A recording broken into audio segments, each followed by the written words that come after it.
எங்க வீட்டுக்கு வந்த புது வரவு பல வருஷத்துக்கு அப்புறங்க வாங்கின இந்த வண்டி முதல் புது பைக்கு. கண்டிப்பா அந்த கேள்வி வரும், ஏடா காசே இல்லைங்கிற உனக்கு எங்க இருந்தா பைக் வாங்க காசு வருது அப்படின்னு. இந்த மாதிரி திருட்டு மெக்கானிக், இந்த மாதிரி ஒரு ஃப்ராடு மொல்ல மாதிரி முடிச்சு வைக்கின்னு எனக்கு பல பல வார்த்தைகள்லாம் வரும். அந்த மாதிரி மெக்கானிக் என்னென்ன பண்ணாங்க அப்படிங்கறதெல்லாம் அது தனியா ஒரு வீடியோ சொல்றோம்.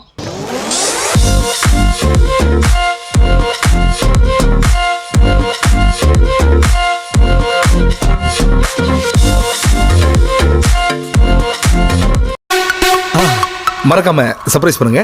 தேங்க்யூ.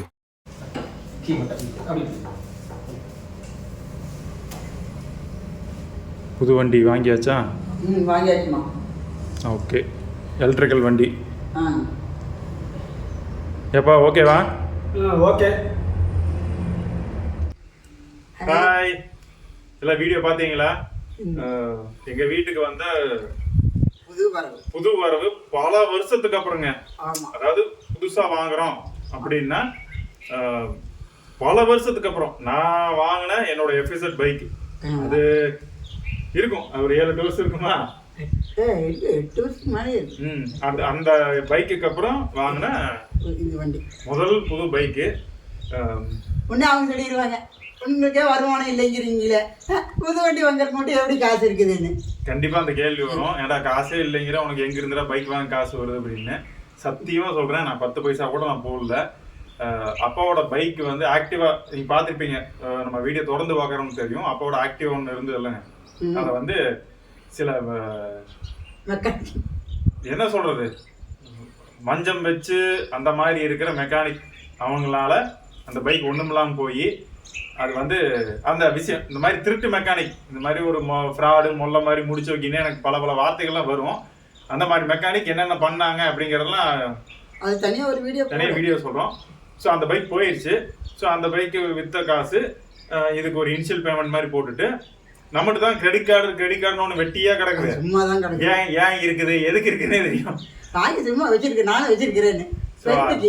அந்த கார்டு இருந்தது.